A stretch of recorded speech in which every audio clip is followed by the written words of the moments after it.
জানি গত 2024 সালে 5ই আগস্ট স্বৈরাচারী শেখ হাসিনার পতনের পর আমরা গতকালকে দীর্ঘদিন আন্দোলন করেছি। আমরা ভোট দিতে পারি নাই প্রায় 17 বছর। শেখ হাসিনা আমাদের নির্বাচনকেও আমাদের কাছে বঞ্চিত করেছে। গতকালকে নির্বাচনের ঘোষণা করা হয়েছে তথা আগামী 2026 সালের ফেব্রুয়ারি মাসে বর্তমান তত্ত্বাবধায়ক সরকার ইউনূস সাহেব অন্তর্বর্তীকালীন সরকার উনি গতকালকে ঘোষণা দিয়েছেন এ বিজয় বাংলাদেশের সমগ্র মানুষের বিজয়, জনগণের বিজয়।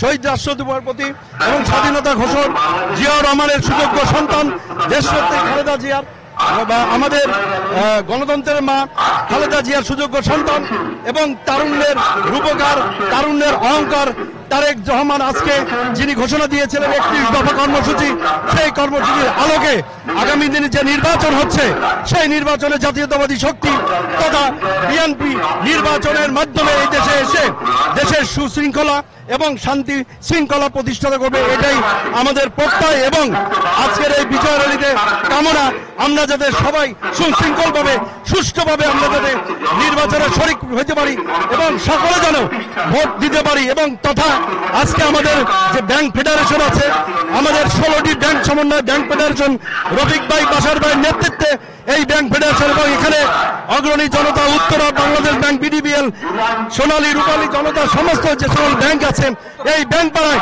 উত্তরা ব্যাংক সহ আমরা ইনশাল্লাহ আগামী দিনে নির্বাচনের জন্য সকলে সম্মিলিতভাবে প্রচেষ্টা করব, এটাই আমাদের অঙ্গীকার। আজকের মিছিল থেকে আমাদের এই বিজয়ের প্রথম বর্ষে একটাই উদ্দেশ্য, ভোটাধিকার এবং গণতন্ত্র প্রতিষ্ঠিত হোক।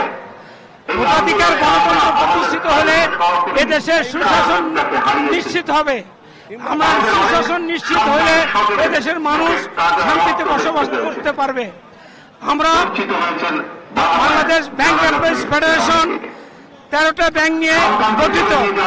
তার মধ্যে Uttara bank, Bangladesh Krishi bank, Bangladesh development bank, Agrani bank, Rupali bank, Pubali bank, Bangladesh bank, Janata bank, Karmasangsthan bank, এইভাবে কৃষি ব্যাংক।